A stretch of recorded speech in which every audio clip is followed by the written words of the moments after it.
يا ربي صل على المختار طه البشير واغفر لنا كل زله وامحنا في النظير يا ربي صل على Bismillahirrahmanirrahim. Alhamdulillahi rabbil alamin.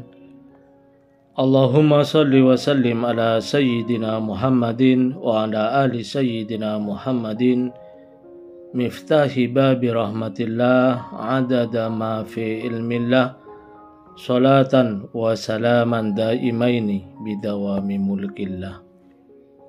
Assalamualaikum warahmatullahi wabarakatuh. Sahabat online yang dirahmati Allah, alhamdulillah kita bisa berjumpa kembali. Mudah-mudahan kita senantiasa diberikan kesehatan, umur panjang fi taatillah, juga senantiasa mendapatkan taufik dan hidayah dari Allah Subhanahu wa taala.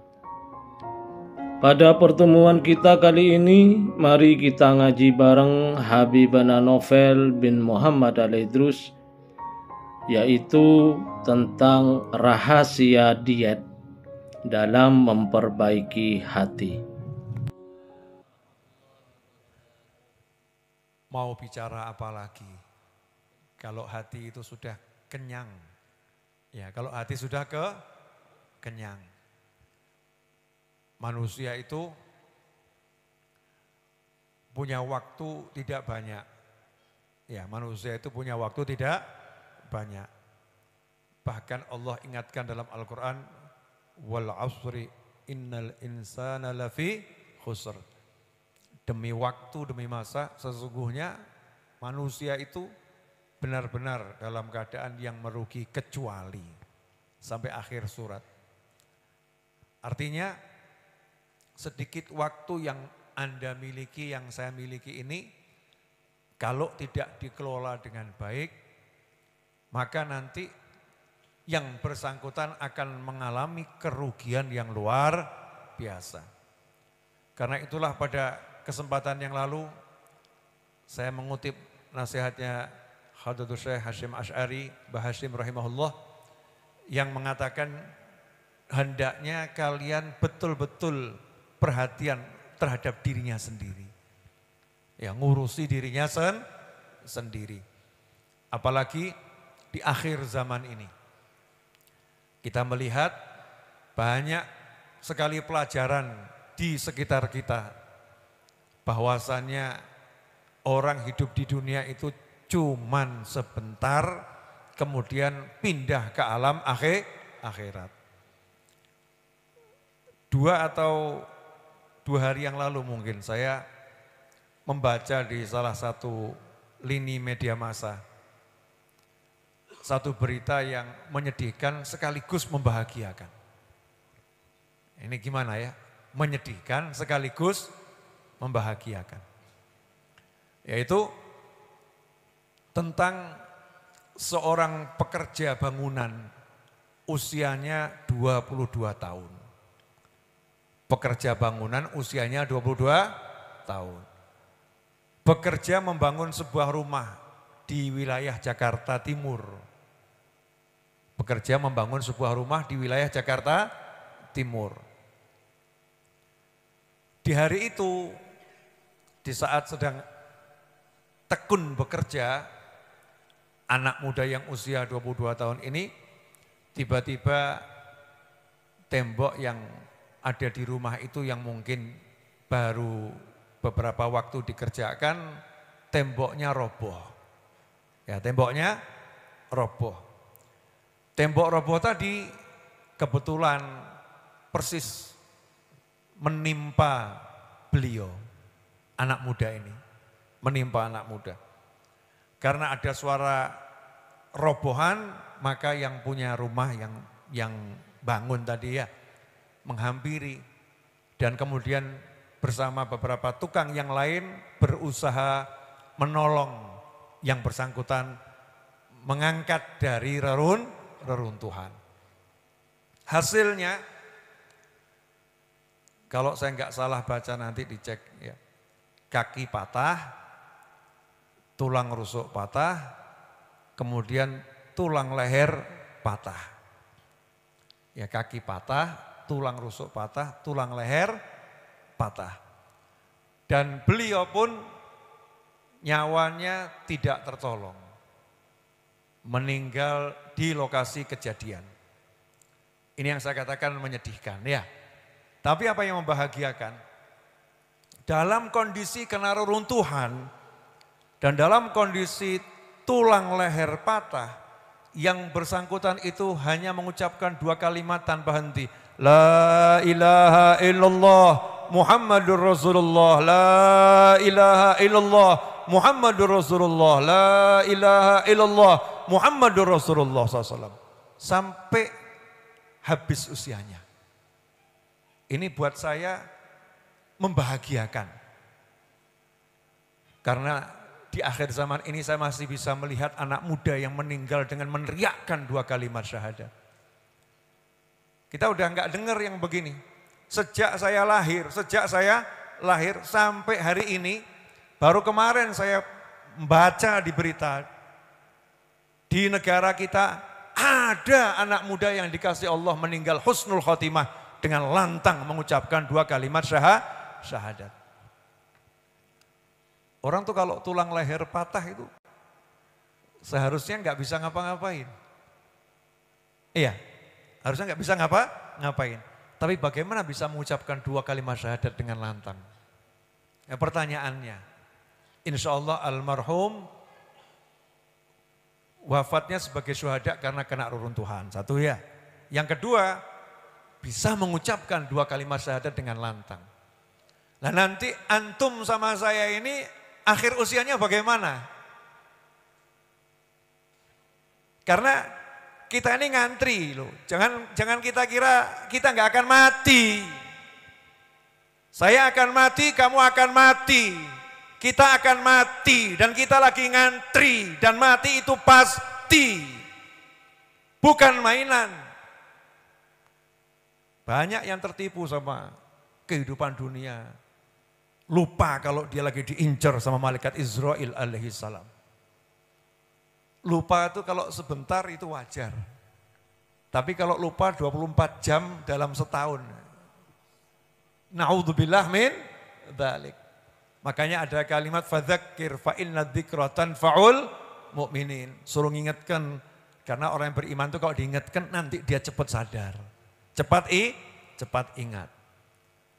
Nah harapannya tentunya saya, antum, orang tua kita, pasangan hidup kita, anak keturunan kita, sahabat kita, harapan kita wafatnya itu bisa mengucapkan 2 kalimat syahadat.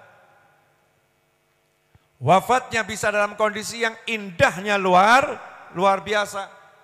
Banyak contoh. Ya banyak contoh. Saya juga beberapa waktu lalu ingat kisah ayahnya Habib Syekh. Ya ingat kisah ayahnya Habib Syekh. Habib Abdul Qadir bin Abdurrahman Az-Zakaf. Ya ayahnya Habib Syekh. Gak bisa dimungkiri. Disaksikan sama masyarakat. Meninggal dalam keadaan sujud dan sujud yang terakhir sebagai imam dan imam sholat Jumat. Wah ini orang-orang yang sudah sukses. 2 cerita tadi, satu anak muda, yang satu ayahnya Habib Syekh. Yang satu zaman dahulu, yang satu zaman sekarang. Nah kira-kira hidupnya beliau-beliau ini bagaimana? Apakah hidupnya suka menggunjing? Apakah hidupnya suka mencaci? Apakahnya hidup suka memaki? Apakahnya hidup suka cari aib orang? Apakahnya hidup suka mencari kesalahan orang? Atau hidupnya kalau melihat orang berbuat dosa dia tutup aibnya, dia doakan mintakan ampun. Kalau lihat orang berbuat baik dia ikut senang. Kalau orang susah dia akan tolong. Kalau ada orang yang butuh bantuan dia akan kerahkan tenaganya untuk membantu. Dia akan jadi orang yang manfaat atau orang yang merugikan. Saya yakin pasti orang-orang yang wafatnya indah, hidupnya pasti dalam keindahan. Nah mudah-mudahan kita termasuk ya. Oh kita ini alhamdulillah minimal dari Jumat ke Jumat. Ya, minimal dari Jumat ke Jumat. Selain sholat 5 waktu, sholat Jumat, kita ada majelis. Kalau di sini di Majelis Ar-Raudhah, Jumat malam Sabtu minimal, itu ya minimal. Belum lagi antum ini hadir di majelis-majelis yang banyak. Majelis yang lain juga hadir. Dan kalau di majelis itu kita di antara doa, di antara zikir, di antara cari ilmu. Lah yang begini ini loh yang tolong diajarkan sama keluarga kita. Ajak keluarga kita, ajak teman kita. Ada saat-saat dalam hidup kita ini untuk begini. Karena kalau yang untuk begitu udah kebanyakan kita ini. Nah kalau yang untuk begini ini kan kita kurang. Nah kalau kita merasakan nikmat, merasakan senang, ya ayo ajak yang lain. Ajak yang lain. Siapa tahu yang kita ajak itu lebih beruntung daripada kita. Kadang-kadang yang diajak itu bejone luwih dhuwur. Kamu ajak orangnya enggak pernah pengajian. Sekali kamu ajak pengajian kok meninggal di pengajian. Bejo atau enggak bejo itu? Ya mungkin kamu bilang sakno gitu ya. Tapi itu kan bejonya luar biasa, lulus. Makanya orang kalau ziarah kubur, doanya itu apa yang pertama kali? Pembukanya. Assalamualaikum ya ahlal kubur wa nahnu insyaallah bikum lahikun. Wa nahnu insyaallah bikum lahikun. Insyaallah kami bisa nyusul kalian ya. Maksudnya apa? Kalian udah sukses meninggal sebagai muslim. Kalian udah sukses meninggal sebagai mukmin. Aku bagaimana? Insyaallah bisa sama seperti kalian ya. Karena khawatir nggak akan sama. Ya karena khawatir nggak akan sama. Nah ini renungan dari kisah anak muda yang meninggal karena reruntuhan bangunan tapi bisa mengucapkan 2 kalimat syahadat dengan lantang. Ya saya berharap antum semua nanti meninggalnya husnul khotimah nggak pakai kena runtuhan. Ya kita meninggalnya dalam keindahan, nggak ngagetin orang. Ya nggak ngagetin orang, minta yang baik. Tapi ada caranya. Ya semua itu kan ada proses, ada proses. Kalau kita ikuti proses, insya Allah hasilnya sama. Insya Allah hasilnya sama. Apa prosesnya? Sholat 5 waktu jangan ditinggalkan. Usahakan selalu dalam kondisi sholatnya berjamaah. Yang haram, benci yang haram dalam hati, benci, nggak mau. Tinggalkan. Kalau sampai kita ini terpeleset, lupa, segera minta ampun. Bekti sama orang tua, pegang betul. Jangan sampai kita nggak bekti sama orang tua. Dan lidah ini, tangan ini, ya ini untuk ngetik, ya untuk nulis, lidah ini jangan keluar kecuali yang diridhoi oleh Allah Subhanahu wa ta'ala. Karena kalau ini sudah keluar yang enggak diridhoi Allah, taruhannya itu Masya Allah, taruhannya adalah itu, akhir usia itu nanti itu. Na'udzubillah min dzalik. Sebagai kata penutup. Ya sebagai kata penutup. Dalam sebuah hadis itu kan disebutkan, ada orang tuh yang melakukan amalan-amalan penghuni surga. Sehingga antara dia dengan surga tinggal sejengkal. Tapi turun catatannya sehingga di akhir usianya dia melakukan amalan penghuni neraka dan dia meninggal. Akhirnya masuk neraka. Nas'allahu afiyah wa na'udzubillah min dzalik. Ada pula orang yang hidupnya melakukan amalan-amalan penghuni neraka. Sehingga antara dia dengan neraka tinggal sejengkal. Tapi di akhir usianya dia melakukan amalan penghuni surga. Dan dia meninggal dalam kondisi melakukan amalan penghuni surga. Sehingga ia pun masuk surga. Dibahas sama ulama. Di antaranya Al-Habib Abdullah bin Alwi Al-Haddad radhiyallahu ta'ala anhu.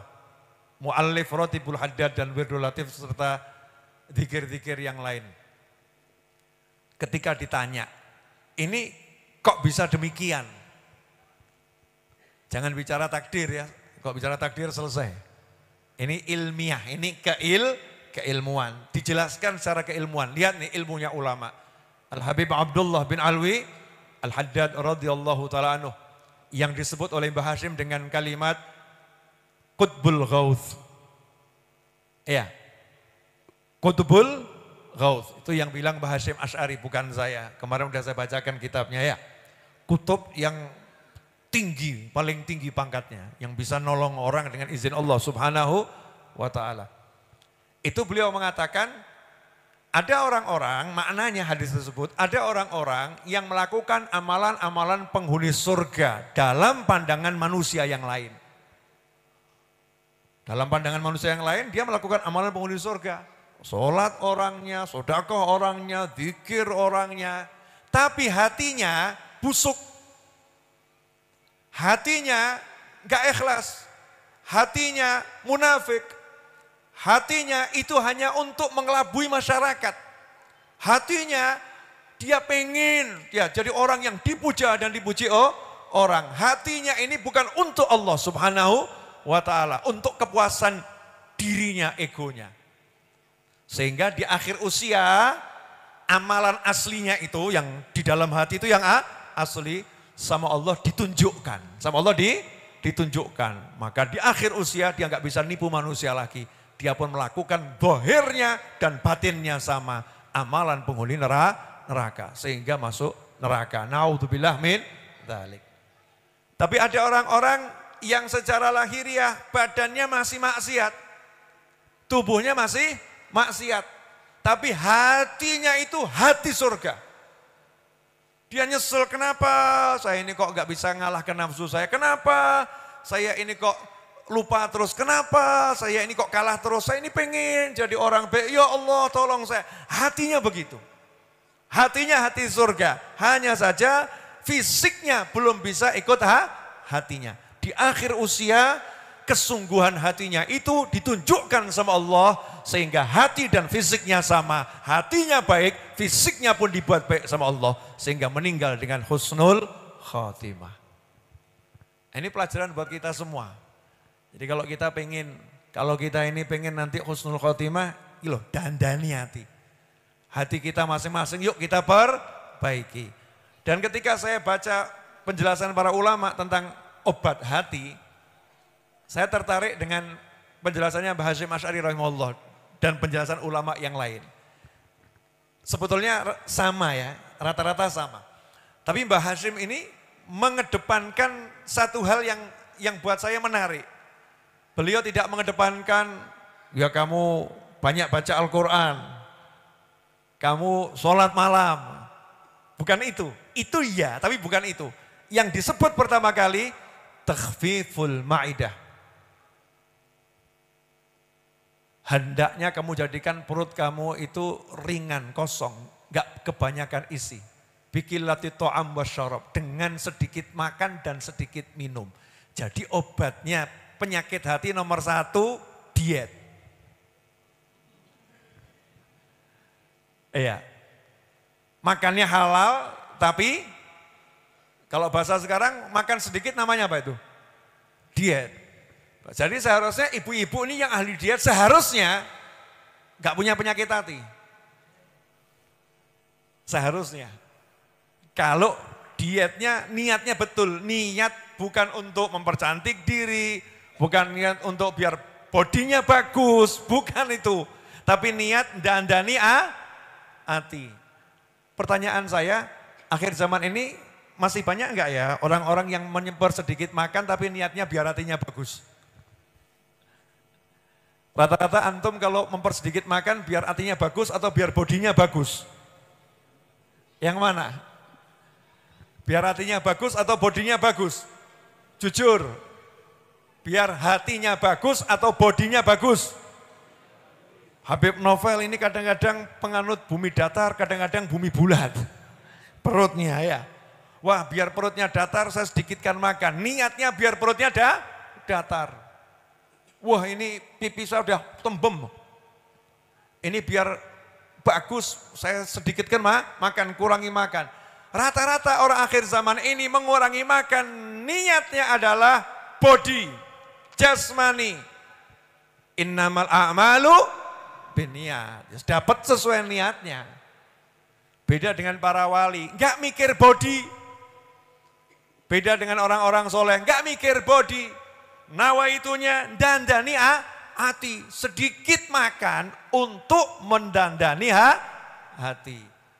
Nah ibu-ibu sudah ahli itu ngurangi makan. Niatnya aja yang dirubah. If your heart beautiful, you more beautiful than the other. Buh bener apa keliru? Podo ramu dengeo ya. Kalau hatimu itu cantik, maka kamu akan menjadi lebih cantik dibandingkan yang lain. Tapi hati, paham ya? Apa itu? Sebelum kita bicara zikir, doa dan sebagainya, ngurangi makan. Nah ini repotnya, ini ahli ilmu ini sekarang suruh ngurangi makan agak susah. Kenapa? Setiap pengajian makan.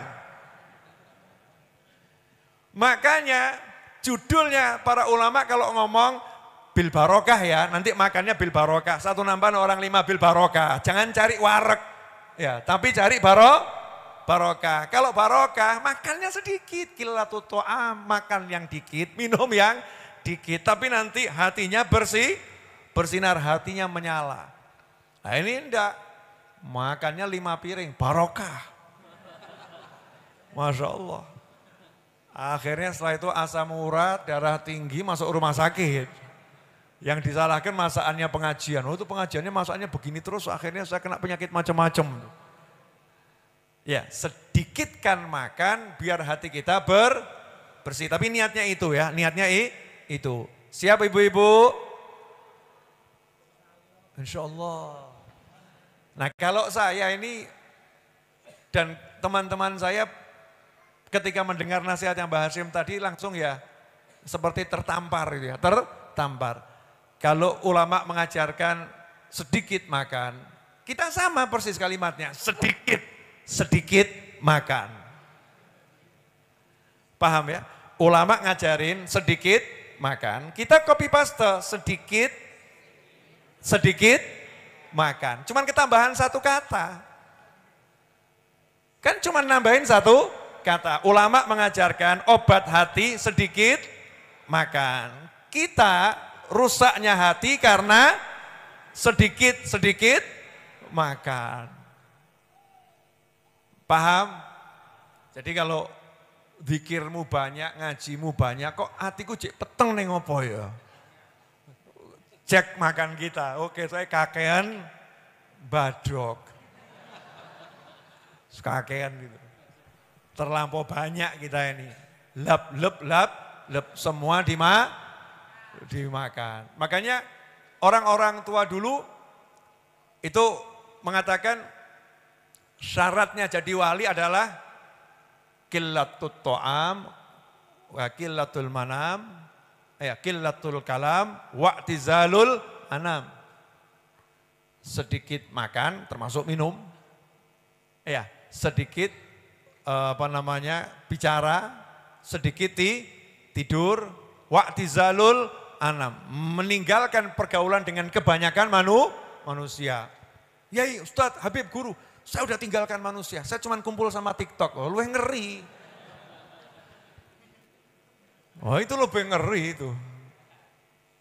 Ya, meninggalkan manusia nomor 1, tinggalkan TikTok dan saudara-saudaranya itu. Kecuali hal yang baik. Ya kecuali hal yang baik.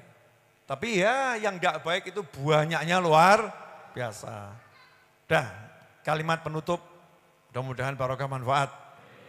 Satu kalimat. Kamu tidak bisa maksa orang jatuh cinta sama kamu. Oke?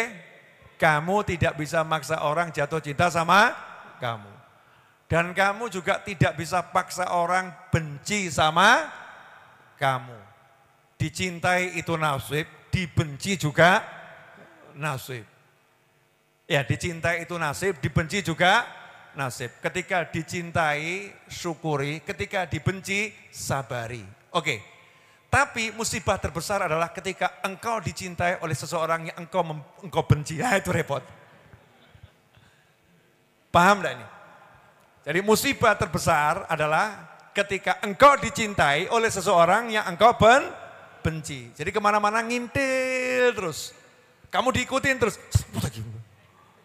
Demo meneh gitu. Ini itu musibah yang luar biasa. Mudah-mudahan kita nggak kena musibah yang semacam itu dan musibah yang lain. Ya, kita diikuti oleh orang yang kita cintai. Jadi kalau ada seseorang mencintaimu, ya mencintaimu, itu kamu nggak bisa paksa dia jadi benci, nggak bisa. Nggak bisa, namanya cinta kok. Diwolak-walik ya tetap cinta.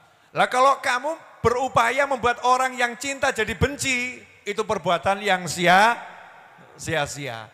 Karena cinta yang sejati tak melihat lagi yang dicintai, tapi hati mencintai karena mencintai. Paham? Saya mau nanya, Bu, seandainya, semoga tidak terjadi, suamimu yang kamu cintai yang ganteng tadi, tiba-tiba kok jadi welek. Pertanyaan saya, kamu tetap mencintainya atau bagaimana? Ijol ke ngawur. Ini ada bapak-bapak yang teriak ijol kayak gitu ya. Ya tetap cinta kan Bu ya. Karena al-mahabbah mahabbatul dzat. Cinta itu karena cinta. Cinta itu adalah walaupun bukan karena. Cinta yang karena nanti kalau karenanya hilang cintanya juga hilang. Tapi kalau cinta itu walaupun ya tetap cinta. Cintailah orang tuamu walaupun jangan karena. Cintailah anakmu walaupun jangan karena. Cintailah gurumu walaupun jangan karena. Cintailah orang soleh walaupun jangan karena. Sebab kalau kita mencintai orang soleh karena. Nanti ketika orang solehnya itu kepleset berbuat dosa, cintamu juga hilang. Kamu lupa kalau orang soleh juga manusia. Kalau kamu cinta orang tuamu karena baik sama kamu, suatu hari orang tuamu marah-marah, nanti cintamu juga akan hilang. Tapi kalau cinta pada orang tua, walaupun seperti apapun, aku tetap cinta orang tuaku. Dah, mudah-mudahan ini berkah manfaat.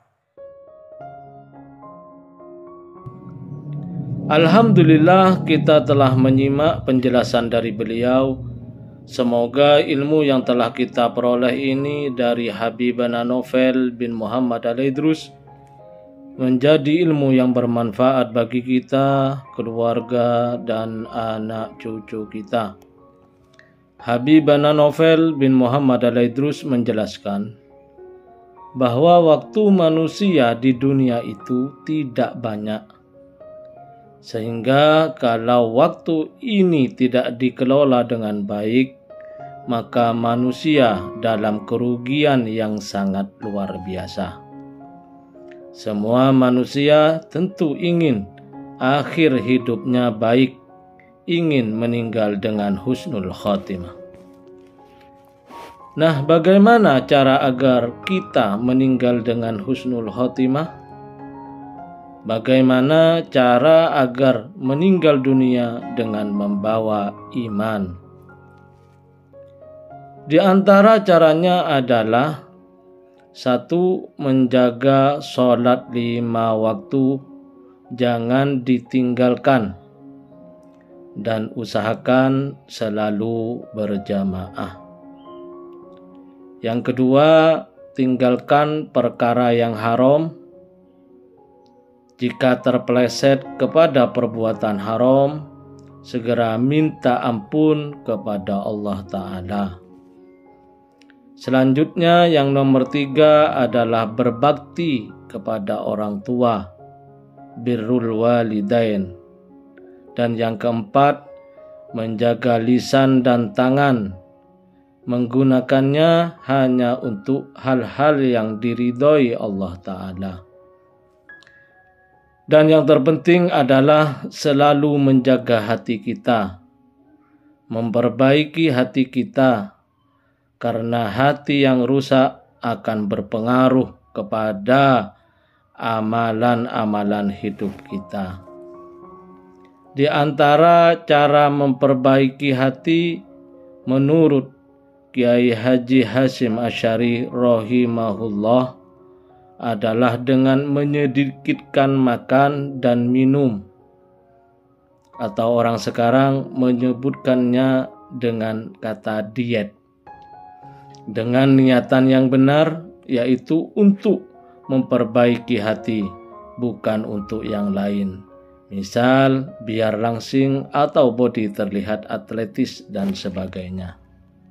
Semoga kita bisa memahami dan senantiasa mengamalkan dari apa yang telah beliau sampaikan, dan semoga hidup kita berkah, dipenuhi ketenangan dan kebahagiaan. Amin ya rabbal alamin. Wallahu a'lam bishawab. Semoga barokah dan manfaat. Assalamualaikum warahmatullahi wabarakatuh.